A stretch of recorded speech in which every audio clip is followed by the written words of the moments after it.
네, 안녕하십니까. 허공인 일도입니다. 금일 2022년 7월 31일이 되겠습니다. 오랜만에 법의 삼속자 깜뽀빠 이야기를 두 번째 장을 이어서 하겠습니다. 내용이 많아서 금일은 두 번째 장까지만 하고 다음에 이어서 세 번째 장으로 마무리를 하도록 그렇게 하겠습니다. 어느 너머 법신의 하늘에는 대자비의 구름이 부단히 흘러가네. 자비의 서성 마르바의 발 앞에 예배 드리오니 임은 모든 중생들의 눈처요 피난처이시네. 오른편에 앉은 내 아들 내 충빠야, 왼편에 앉은 시와외야. 아버지와 곡조 맞춰 사랑하는 어사 위에 노래 부르자. 네, 이 장면은 이제 깜뽀빠가 밀라레빠를 찾아오셔서 대화를 하는 와중에 밀라레빠 부처님이 자기의 지나간 과거사를 깜뽀빠에게 잠시 알려주는 그런 이야기가 되겠습니다. 거룩한 땅 인도에는 무스승들 서로 뽐내며 자랑하지만 그중 지고하신 스승께서 두 분 계시니 해와 달처럼 세상을 비추신 저 위대하신 나룻바와 마이 뜨리빠이시네. 그들의 마음의 아들은 역경사 마르빠라네. 예, 지금강불 계통에 금강성 계통에 나룻바가 계셨고 마이뜨리빠가 계셨고 그 밑에 또 마르빠가 계셨고 그 다음이 이제 밀라레빠 되시고 그 다음이 깜뽀빠가 되겠습니다. 불타의 가르침을 통달하시어 모든 만달라의 주가 되어 제자들을 불러 모았네. 닦인 이들 흠모하는 위대한 스승을 미라는 뵙고 싶었네. 간절히 임을 찾아 임을 배웠더니 나는 항울함에 못 이겨 정신을 잃었다네. 발 앞에 엎드려 나는 간구하였네. 이 생에 붓다의 경지 이를 그 시원한 가르침을 내 아버지 붓다께서 말씀하셨네. 나룻바 스승의 은총 입어 나는 예리한 칼날 같은 가르침 얻었나니 그 칼은 윤회의 밧줄 자르기에 충분하였도다. 몸과 입과 뜻을 다하여 행자는 임을 위해 일했네. 전지하신 눈으로 나의 신실한 열정을 보시더니 임은 인자하게 말씀하셨네. 네가지 딴따라 교인은 오늘날 완벽하지 않노라. 들으는 모자라고 들으는 너무 오래되었도다. 설령 골물이 앓으며 전수해 주어도 아무런 이익을 가져오지 않노라. 혼탁한 세상, 그 같은 세속 사람들은 잡무에 얽매여 여가 즐길 겨를 없나니 지식을 쌓느라 헛되이 생을 살지 말며 본질적인 가르침을 수행해야 하리라. 임의 은총에 보답하고 죽음의 공포 극복하려고 남이라는 단호하고 격렬하게 명상하였더니 사악한 산임은 축복으로 바뀌었네. 사목을 밝히 알아 편재한 삼신을 보았네. 내 합당한 제자들에게 내적인 체험과 축복을 전수하리라. 그대에게는 깊고 깊은 핵심 교의 전수하리니 수행하며 붓다의 가르침 널리 전파하라. 사랑하는 어사여 마음속에 새길지니 그대는 머지않아 대평화의 경지에 이르리라.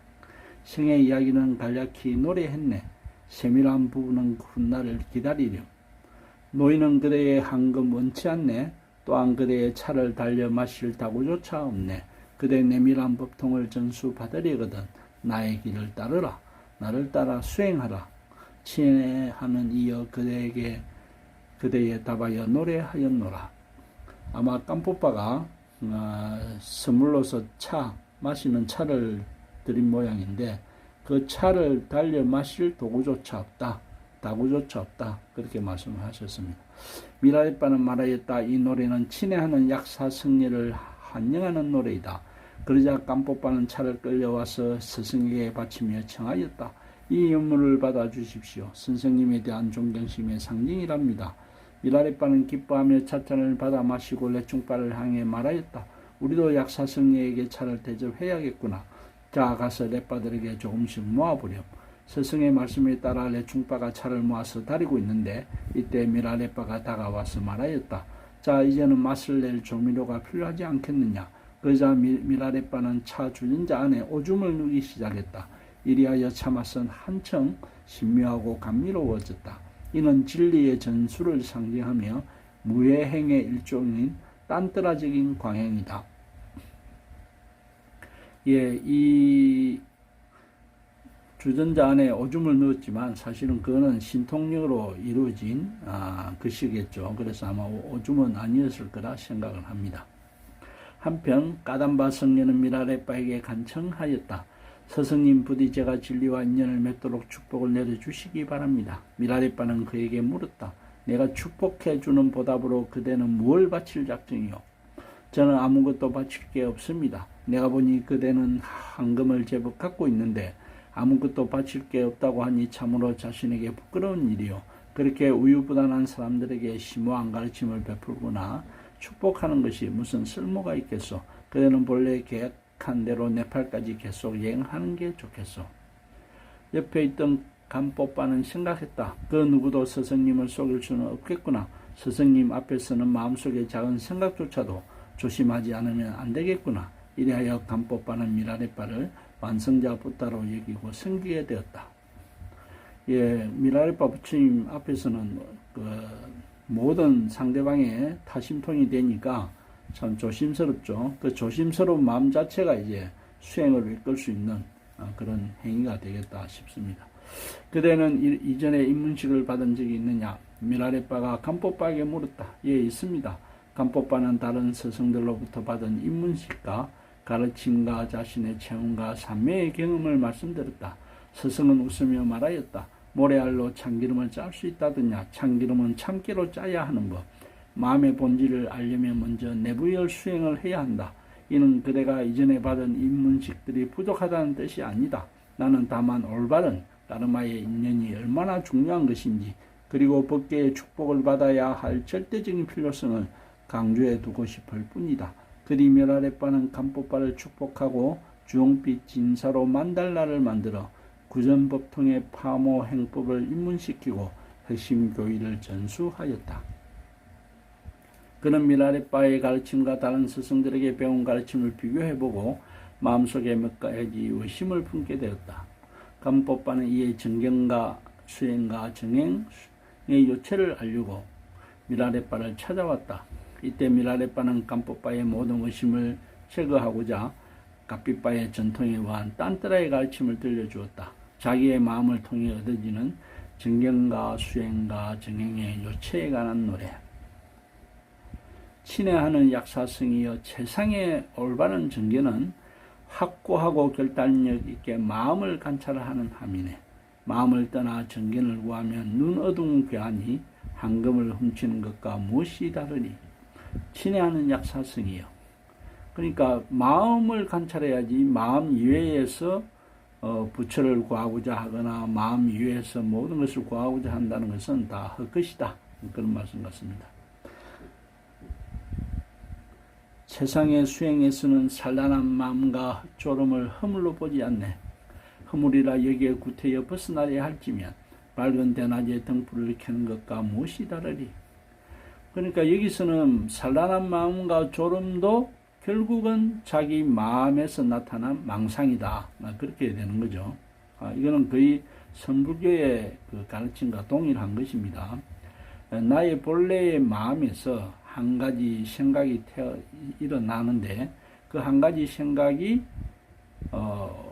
오로지 그 생각에만 집착을 하면 망상이라고 그러는 거고, 그 한 가지 생각이 본래의 나의 근본 마음에서 나타난 거다라고 알면서 바라보면 그 망상조차도 진심이 된다, 그런 뜻이라고 볼 수 있겠습니다. 사랑하는 약사승이여 최상의 정행에선 가지거나 버림이 사라졌네. 가지려고 버리려고 애쓰는 것은 꿀벌이 그물에 걸리는 것과 무엇이 다르리. 그렇죠. 저 위에 마음이 산란한 마음과 졸음이 망상이 근본에서 온 거다라고 바라본다면 이와 마찬가지로 가지거나 버림이라는 그 두 가지 행위가 사라져야 되겠습니다. 사랑하는 약사승이여 최상의 계율은 정견의 느긋함에 안주함이네. 마음을 떠나 계율을 무시한 채 수련하면 저수지의 수문을 열어놓는 것과 무엇이 다르리. 결국 계율이라는 것도 내 마음을 똑바로 적시하는 것이 계율이다. 그렇게 되어 있고, 마음을 떠나서 계율을 무시한 채 수련하면 저수지에 수문을 열어놓으면 저수지의 기능이 아무런 의미가 없는 거죠. 그것을 뜻하는 것 같습니다. 사랑하는 약사성이여 최상의 성취는 마음을 통달함이네. 다른 데서 무생의 성취를 구하면 거북이가 하늘로 날아오르는 것과 무엇이 다르리. 결국 마음을 통달하는 것이 최상이다. 마음 이외에 마음을 떠나서 무언가를 구할 수 없다. 그런 게 되겠습니다. 사랑하는 약사성이여 최상의 스승은 자신의 마음이네. 바깥에서 스승을 찾으면 그때 이 자신의 마음을 버리려 애쓰는 것과 무엇이 다르리. 선량한 약사성이여 만물이 오직 마음임을 알진저. 저는 저 태양과 달이 내 마음 속에서 비추고 있는 것을 알고 있습니다. 그런데 이 삼라만상이 내 마음이 만들어낸 거다. 그까지는 아직 완전하게 인식이 되지는 않습니다. 그렇지만 이 삼라만상이 다 내 마음 속에 있다는 것을 명확하게 제가 인지를 하고 있습니다. 그러면 내 마음 속에 있는 저 삼라만상이 결국은 내 마음이 만들었겠구나 하는 추측까지는 됩니다. 조금 더 수행이 돼봐야 바로 저 만물이 내 마음이다. 그런 때가 오지 않겠냐 그런 생각이 듭니다. 간법바는 스승이 방금 써난 가르침이야말로 참으로 위대한 진리라고 생각하며 명상수도에 더욱 매진하였다. 간법바는 첫날 저녁부터 동굴에서 발가벗고 수행하였다. 따뜻한 항울감이 내면에서 저절로 각성되었다. 새벽녘 동트기 전에 졸음에 빠졌지만 그의 몸은 여전히 바위처럼 견고하고 정자하고 있었다. 간법바는 이와 같은 명상을 일주일 동안 계속 수행하자 내부열과 한이가 절로 솟아올랐다. 이때 그는 5방위에 있는 5 선정부를 보았다. 미라레빠는 이 체험에 관해 다음과 같이 말하였다. 그런 체험은 마치 손으로 눈을 누르면 2개의 달이 눈앞에 보이는 그 현상과 같은 것이다.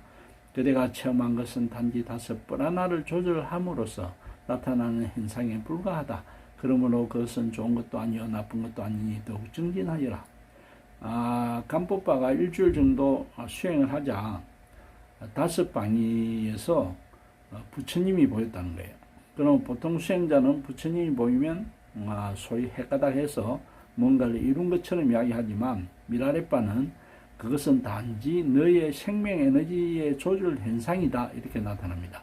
그러면서 이 뒤에 나타나는 수많은 그 수행 경지가 나타나는데 그것은 모두 다 너의 마음, 너의 몸에서 나타나는 현상일 뿐이다라고 이야기를 합니다. 이것이 참으로 중요합니다.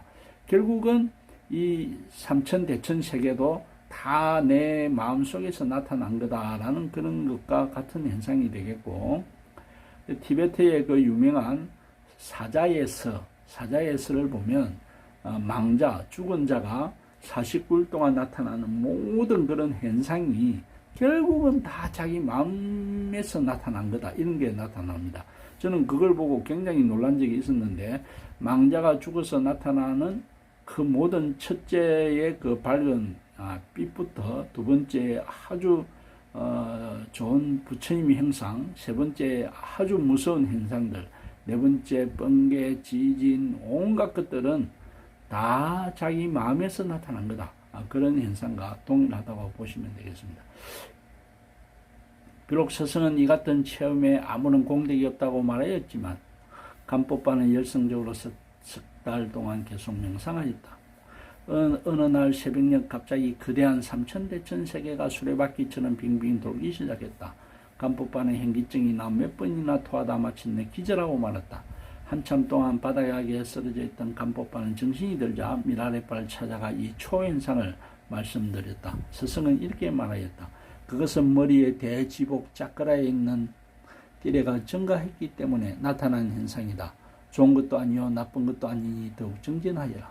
제가 이런 구체적인 건강성 수행의 내용은 체험을 안 해봐서 모르기 때문에 그냥 넘어가겠습니다만은, 어쨌든 너의 그 몸 안에 있는 여러 가지 현상들에 의해서 이러한 세계가 펼쳐진다 그런 말씀입니다. 그뒤 어느 날 저녁에 간법바는 흑암지옥을 보았다. 이 지옥을 보았을 때 그의 위쪽 가슴은 충혈되고 내부열 뿔 하나에 세찬 물결이 전신을 압도하였다. 스승에게 말씀드렸더니 다음과 같이 말하였다. 그것은 명상티가 너무 짧아 생명에너지의 통로를 지나치게 재었기 때문에 일어난 현상이다. 상류하는 생명에너지가 압박받지 않도록 명상티를 느슨하게 풀어주어라. 좋은 것도 아니요 나쁜 것도 아니니 더욱 정진하여라.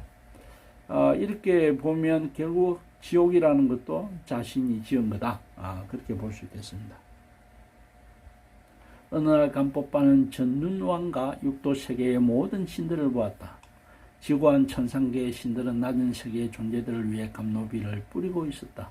그들은 감노비를 마시며 기뻐했으나 간법바는 감노비를 마시기는커녕 칼날에 맞아 죽을 지경에 놓였다. 정신을 가다듬은 간법바는 이 현실을 미라레빠에게 여쭈었다. 스승은 설명하였다. 감노비가 쏟아지는 것은 오른쪽과 왼쪽의 에너지 통로가 목의 중추에서 만나 거기서 빈도가 증가했기 때문이다.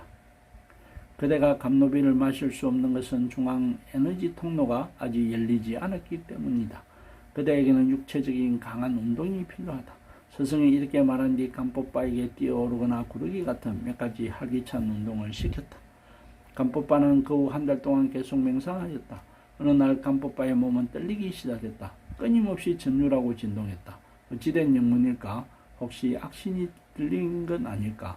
이렇게 의아한 현상이 벌어지자 그는 스승에게 여쭈었다. 스승은 이에 언급하였다. 그것은 심장의 다크마 짜크라에서 빈도가 증가했기 때문에 나타난 현상이다. 좋은 것도 아니요 나쁜 것도 아니니 더욱 정진하여라. 제가 이전에 그 단전호흡을 한답시고 아주 짧게 이 호흡을 한번 했는데 그때 여기 단전 밑에 부분이 굉장히 요동을 치는 것을 한번 느낀 적이 있었습니다. 그러면서 사실은 그게 굉장히 인상 깊어서 그런 것을 한번 더 느끼고 싶었는데 그 뒤로는 느낀 적은 없었습니다. 아마 그렇게 몸의 어떤 여러 가지 기회 현상에 의해서 이런 부분이 나타난다라고 당연히 그런 현상이겠죠. 그 이후 간법바에게는 음식이 거의 필요하지 않았다. 어느 날 그는 해와 달을 보았는데 그들은 두 개의 가느다란 꼬리가 달린 라우별에 가려 있었다. 스승은 그의 이야기를 듣고 말하였다. 그것은 로마와 깡마에 있는 생명에너지가 중앙통로로 들어갔기 때문에 나타난 현상이다. 좋은 것도 아니요 나쁜 것도 아니니 더욱 정진하여라. 그리고 미라레빠는 이렇게 세 번 외쳤다. 그는 진정 위대한 독수리로다. 지금이 때이로다. 지금이 때이로다. 간법바는 그 후 한 달 동안 매우 열심히 수행하였다. 이때 해바절하의 붉은 만달라가 그의 앞에 나타났다. 간법바는 생각했다. 전번에 스승님께서 지금이 때이로다. 지금이 때이로다 하신 것은 이 수업을 만달라를 예견하신 말씀에 틀림없다. 간법바가 즉시 스승에게 가서 그 시연을 여쭈자 그는 말하였다. 그것은 심장의 다르마 짜크라에 있는 적색 빈도가 아래에서 올라와 이제 안정된 상태에 있기 때문에 나타난 것이다. 좋은 것도 아니요 나쁜 것도 아니니 앞으로는 마음을 편안하고 느긋하게 하여 자연스레 명상하도록 하라. 간법바는 계속하여 명상하였다. 얼마 지난 뒤 어느 날 댐촉 루이바의 해골 모양 만달라를 보았다. 스승은 설명하였다. 이것은 배꼽 중추의 변형 짜크라에서 빈도가 증가하였기 때문에 나타난 현상이다. 좋은 것도 나쁜 것도 아니다. 간법바는 다시 열나흘 동안 계속 명상하였다. 어느 날 밤 그의 몸은 무한한 하늘처럼 크게 느껴졌다. 사지를 포함해서 머리 끝에서 발가락 끝까지 그의 전신에 있는 중생들로 가득 차 있었다. 그들은 모두 석류를 마시고 있었다. 그리고 태풍이 휘몰아치는 듯 노호하는 소리가 들렸다.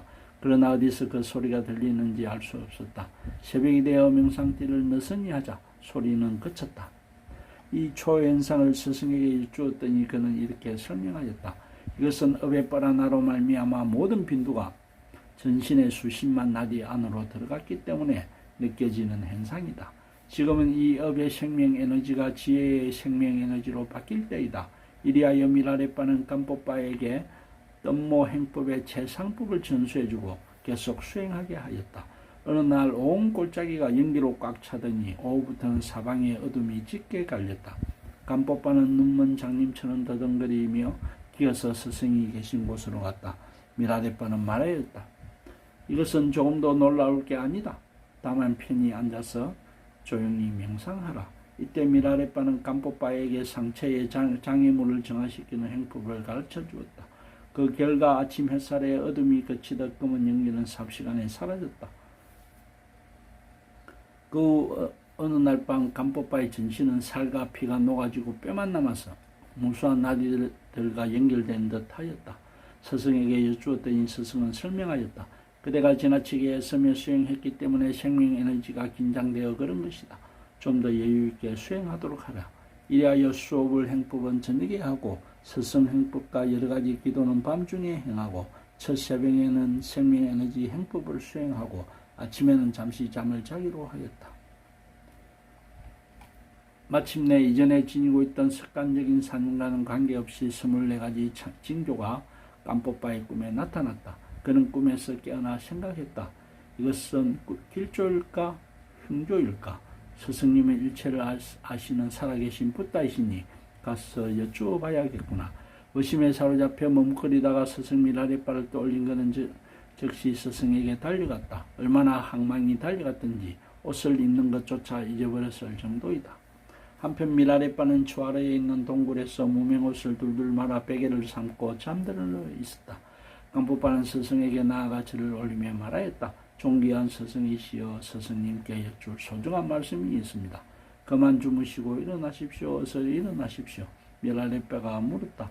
그대가 내게 온 이유는 오늘 아침에 그대의 마음에 뭔가 어지러운 산념들이 일어나서이겠지. 자, 말해보아라. 그토록 그대를 성가시게 한 게 무엇이냐?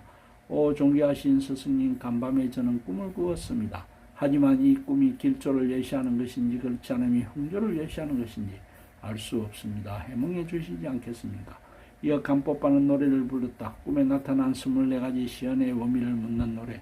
오 위대한 명상자, 수도자, 나의 스승이시여, 무명배옷 입으시고 고행하시는 분이시여, 임은 고명하신 미라, 무존재들에게 영광이요 장엄상이요 찬미의 대상입니다.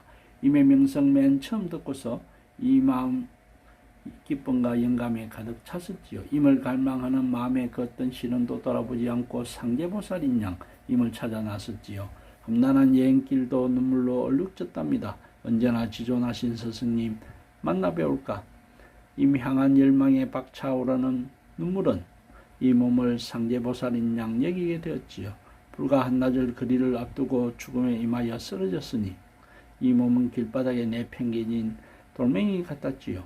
불굴의 의지와 불변의 신심이 여행길 훌륭히 끝맺게 해주어 상스러운 언덕 경이로운 장소에서 임을 만났지요. 오 아버지 스승이시여, 동방 항적궁에서 성자 첸파를 만난 이야기가 떠오릅니다. 임을 뵙자 큰 기쁨에 머리카락이 쭈긋이 섰나니 그 한이 행언할 수 없었지요. 임을 배움에 제 갈망은 채워졌지요. 임에게 드릴 예물은 없었답니다. 윤회색에 질리고 생사수고 두려워 세속만사 싫었지요. 만 깊이 울리는 메아리가 있었답니다. 수행하러 떠나라, 명상에 임하라. 스승이시여, 항상 기억하시고 자비를 베푸사 저를 품에 안으소서. 귀 기울이소서. 오늘 아침 임의 노예는 노래하리라. 지난 저녁 수업을 만따라를 외우고 밤중에 스승님께 기도드리고 그리고 생명 에너지를 수행했지요. 새벽녘 선잠에 꿈을 꾸었는데 습관적 사님이 아닌 게 분명합니다. 꿈에 비단챙이 화려한 모자를 썼지요. 연모로 가장자리 장식하고 모자 위엔 독수리 행상이 나는 듯 솟았지요. 꿈에 화려한 초록색 장화를 신었지요. 노쇠로 아르색의 무늬를 박아 넣고 은고리로 조였지요. 꿈에 흰색 비단옷을 입었지요. 붉은 반점은 아름답게 빛나고 진주와 황금술로 장식했지요. 꿈에 멋진 허리띠를 둘렀지요. 질 좋은 맨산 양모로 만들어져 아름다운 꽃무늬 수놓여져 있었지요. 보석과 비단 기술은 총총히 늘어뜨리고 꿈에 값비싼 목도리를 둘렀지요. 눈이 부시도록 하얀 펠트 목도리에는 은으로 제스민꽃 아로 새겨졌지요. 또한 짠따라 항나무 지팡이를 지녔지요. 칠보로 장식하고 황금빛 격자 무늬는 화려했지요. 그리고 또 꿈을 꾸었답니다. 황금 감노수로 가득 찬 해골잔을 왼손에 들고 말했지요. 물그릇으로 쓰자. 쌀 2꾸러미가 든 오색자루를 메고 말했지요. 진리의 양식으로 쓰자. 머리와 발톱이 선명한 명수의 모피를 어깨에 걸치고 말했지요. 명상 수행의 방석으로 쓰자. 꿈의 오른쪽을 돌아보니 황금꽃 만발한 아름다운 초원이 펼쳐졌지요. 절거이 불을 뜯는 양떼와 소떼를 목동처럼 친근하게 지켜보았지요. 변쪽을 바라보니 수많은 여인들이 제게 절을 하였지요. 초록색 보석을 펼친 듯한 풀밭에는 헤아릴 수 없는 많은 꽃들이 피었답니다. 깡막한 초원 가운데 솟은 구릉에는 만발한 노란 꽃들이 덮였지요. 거기 황금빛 오색 찬란한 연화대 위엔 위대한 보살이 장엄하게 자정했지요. 단정하게 자리한 보살의 앞에는 용천수가 물결쳤지요. 보살의 등 뒤엔 찬란한 후광이 방사되고 온 몸은 불꽃에 휩싸인 듯 해와 다른 심장에서 빛났답니다. 이토록 경이로운 꿈을 꾸었지만 길조인지 흉교인지 판가름 내릴 수 없답니다. 삼세를 아시는 위대한 수도자시여 청컨 때에 해몽해 주소서. 서성미라 렛바는 답하였다. 사랑하는 의사야, 나의 아들아, 초대하지 말고 마음을 편히 쉬어라. 산란한 생각이 그대를 자아에 집착하게끔 만들지 말라. 그 뜻에 걸리지 않도록 하라. 의혹의 매듭을 풀고 이원의 미묘한 집착의 끈을 끊고 습관적인 사념의 섬세하고 미묘한 틀을 깨뚫도록 하여라. 스스로를 혼란시키지 말고 너무 많은 것을 생각하지 말아라. 대신에 마음을 편안하게 하여 자연스럽게 쉬고 무엇을 하든지 무의로 행하여라. 나는 이 실제하지 않는 몸을 완전히 통달한 수도자이다. 이와 같은 우주몽의 본질을 완전히 알고 깨달은 나는 모든 꿈을 해석하고 또한 바꿀 수도 있다. 이제 늙은 아비가 해몽해 줄 테니 자 그럼 주의 깊게 들어보렴. 깨달음의 자리에 확고히 올라섰음을 암시하는 꿈의 내용을 풀이해 주는 노래. 사랑하는 약사여, 그대의 노래에 답하리니 귀담아 들으렴. 아들아, 된촉불의 교인은 쌍가룩 전통에서 배우고 까담빠종의 교인은 상부위에서 배웠구나. 삼매를 정득하여 굳건하니 내 평소 그런 그대를 대견하게 여기었네. 하나 그대 지금 열망이 지나쳐 꿈에 사로잡히고 말았도다. 지견이 부족한 까닭인가, 허세를 부리는 까닭인가, 경전과 의계를 잃지 않았는가. 바람이 내 최후의 진리에서 부타는 설하였으니 꿈이란 비실제요 속임수라네.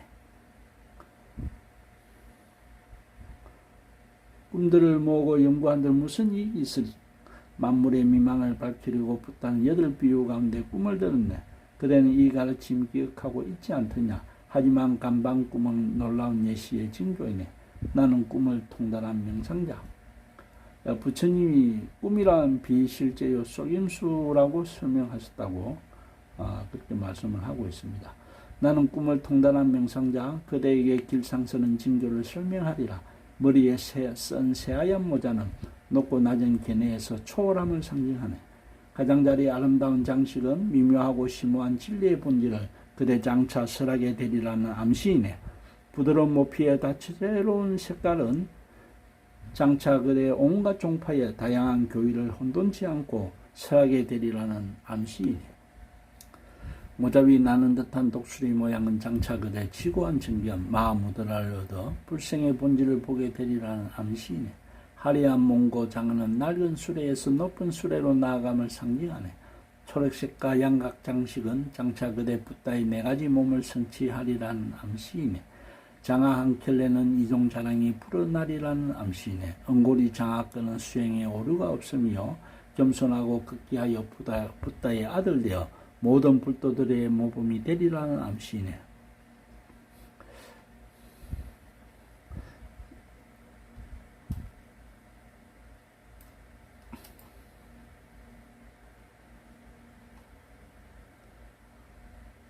지순한 비단 예복은 장차 그대 어떤 사악함에도 물들지 않으리라는 암시이네. 예복에 늘어진 황금수는 평안한 대심을 의미하고 화려한 붉은 반점은 자비와 이타심을 상징하네. 그대가 둘렸다던 장식 허리띠는 장차 그대 3개를 올가 매리라는 암시이네. 보석과 흰 꽃무늬 비단 장식은 장차 그대 사막으로 치당하고 덕스러운 제자들을 인도하리라는 암시이네. 그대가 지녔다던 짠다르 지팡이는 완전한 스승과의 만남을 상징하네. 지팡이에 새겨진 칠보장식은 스승의 위대한功德이요. 정교한 황금 격자 세공은 장차 그대 법통의 오묘한 교의로 제자를 길러내리라는 암시이네. 자, 이렇게 저희들은 감히 상상도 할 수 없는 그런 꿈풀이를 하고 계신 겁니다. 지팡이를 들고 기쁨으로 할부하면 정토에 머물게 될 그대를 증명하네. 그대가 들었다던 금강 해골자는 장차 공의 이치를 설하리라는 암시네. 거기 담긴 감로수는 은총으로 충만하여 그대 기쁨 큼이요. 금빛 찬란한 감로수의 강체는 장차 그대 만상을 밝히리라는 암시네. 물그릇으로 쓰리라던 그대의 생각은 앞서 지닌 세 가지 기쁨이 합일됨을 의미하고, 왼손에 해골잠을 지니면 여기 정토에 머물게 될 정명이다. 만일 이 정토가 정말 극락세계와 같은 모습을 갖춘 정토인지, 아니면 석가모니 부처님이 말씀하시는 완전히 해탈된 저 언덕을 의미하는 건지, 그건 저도 잘 모르겠습니다. 그런데 저도 이 티베트 불교를 해보면서 심지어 밀라레파 부처님마저도 정토 이야기를 한번 하실 때 좀 헷갈립니다. 그런데 제가 생각하기에 완전하게 해탈하신 분은 정토에 머물 일이 없습니다. 왜냐하면 즉 정토를 왜 머문다 그러면 또 어떤 모습을 갖춘다는 거거든요. 그 모습을 갖추었으면 또 그 모습은 반드시 없어지는 날이 오게 되는 거고, 그러면 그것 또한 또 윤회를 뜻하는 것입니다. 그래서 미라레파 부처님이나 이렇게 위대하신 분들은 완전한 해탈을 이루었었다고 그러면은 정토에 머물 일은, 제가 말하는 것은 모습을 갖춘 정토에 머물 일은 없다는 겁니다. 예, 부처님이 말씀하신 것처럼 저 피안에 대해서 제자들이 질문을 합니다. 제자나 주위에서 부처님께 그 피안은 어떤 것입니까? 라고 물었을 때 부처님이 그것은 등잔불에 꺼진 등불처럼 더 이상 꺼져버렸기 때문에 그 불이 어디에 있다 없다를 더 이상 이야기할 이유가 없다라고 말씀하십니다. 그렇기 때문에 저는 사실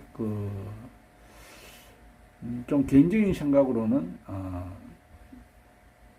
극락은 있겠죠. 극락은 있겠지만 영원한 그런 극락이 있다. 예를 들어서 아미타 부처님이 상주하시는 극락이 있다. 그런 건 믿지 않습니다. 왜냐하면 아미타 부처님이 상주하신다면 그러면 아미타 부처님은 아직 윤회를 못 벗어나신 것이거든요. 모습을 갖추고 계신 거고, 그럼 그 모습은 반드시 없어져야 되는 때가 있고, 그 모습이 없어진다면 또 죽음을 맞이한다는 거고, 그래서 중생들이 지은 좋은 업에 의해서 극락은 있을지언정 아미타 부처님이 상주하는 극락은 없다. 저는 그런 생각을 가지고 있습니다. 그리고 티베트 불교에서도 만일 이 정토가 모습을 갖춘 정토다라고 한다면 상당히 가치가 떨어진다 가르침이, 그런 생각을 가지고 있습니다. 왼손에 해골잔을 지니면 영원토록 내적 체험이 그대 떠나지 않으리라는 암시이네. 그리고 오색자루는 장차 그대 만가지 행상을 진리로 인식하리라는 암시이네. 어깨에 맨 두 루미는 지혜와 방편을 수행하여 대승도로 나아감을 상징하네. 그 속에 든 식량을 양식 삼으리라던 그대 생각은 삼매 음식 먹으며 건강하고 장수하리라는 암시이네. 왼쪽 어깨에 걸친 모피는 장차 그대 항상 깨어있어 방황하는 사님이 침입하지 못하리라는 암시이네. 털가죽 머리와 네 발톱은 보리심의 학상과 중생의 고통 들어줄 사무량심을 상징하네. 방석으로 쓰리라던 그대의 생각은 공과 자비가 그대 마음속에서 합일되리라는 암시이네. 꿈속에 나타난 오른편 황금꽃은 장차 그대 내면적 공덕과 외적 공덕이 자라리라는 암시이네. 초원에 불 떴는 양떼와 소떼는 모든 중생들의 소원이 성취되어 신뢰에 의지하리라는 암시이네. 목동처럼 그들을 지켜보면 항상 그대 고통받는 중생들에게 자비를 베풀리라는 암시이네. 왼편의 빛이 보석 같은 풀밭 꿈은 장차 그대 초월적인 삼매의 부단한 수행으로 지복지혜에 통달하리라는 암시이네. 만개한 온갖 꽃들은 다양한 단계의 체험들이 차례로 꽃 피우리라는 암시이네.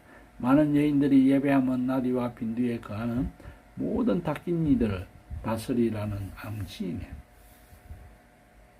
노란꽃 만발한 구렁은 깨달음과 산매와 흠없는 수행으로 장차 그대 주위에 많은 승려 모여 들리니 창공의 구름이 모이듯 하리라는 암시이네.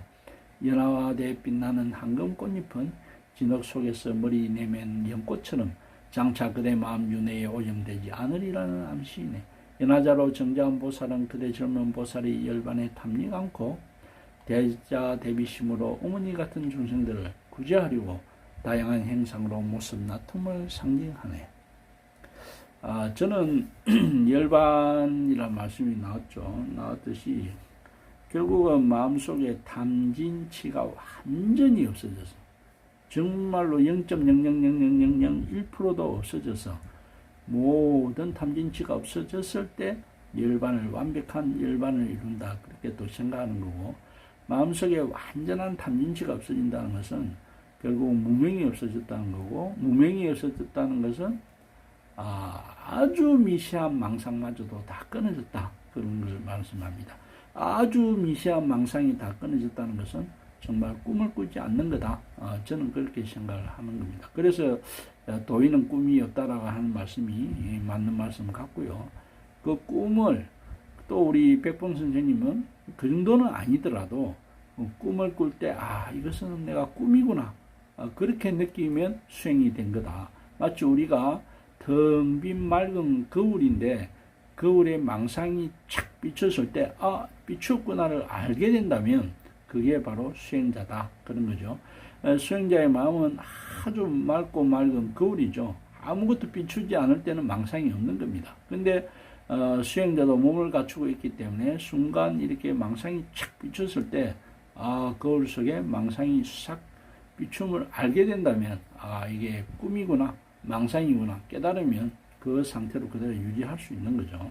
그래서 백봉 선생님은 꿈꿀 때 꿈인 줄 모르면 수행 안 된 거다, 그렇게 되고, 저는 아직 그 경지까지는 가지를 못했고, 단지 이제 정신을 오롯이 집중을 하면 꿈이 상당히 맑은 꿈을 꾼다, 그렇게 되는 거죠. 그렇게 되는 것이고, 뭐 그러한 내용들이 지금 제가 느끼는 우리 부처님의, 석가모니 부처님의 올바른 가르침이다, 그렇게 느끼고 있고, 우리 요 밀라레파 부처님도 당연히 다 그 경지까지 가셨으리라, 그렇게 생각을 하고 있습니다. 어쨌든 이 밀라레파 부처님의 해와 같은 제작 간법바가 이 수행하는 이 과정을 보면 저희들은 정말 뭐 상상도 할 수 없는 그런 수행력을 갖추고 있다라고 볼 수 있겠고, 오늘 이 가르침의 핵심은 내가 보고 느끼고 생각하는 모든 현상들은 다 내 마음에서 나타난 거다. 내 마음에서 나타난 거다. 어떻게 보면 좋은 현상이든 모든 게 다 망상의 한 표현이다, 그렇게 볼 수도 있겠다, 그런 생각이 듭니다. 이상 오늘 밀라레파 신만송 깜뽀빠 이야기 2장을 마치고 다음에 3번째 장으로서 소개를 마치도록 그렇게 하겠습니다. 이상 허공민 일도입니다.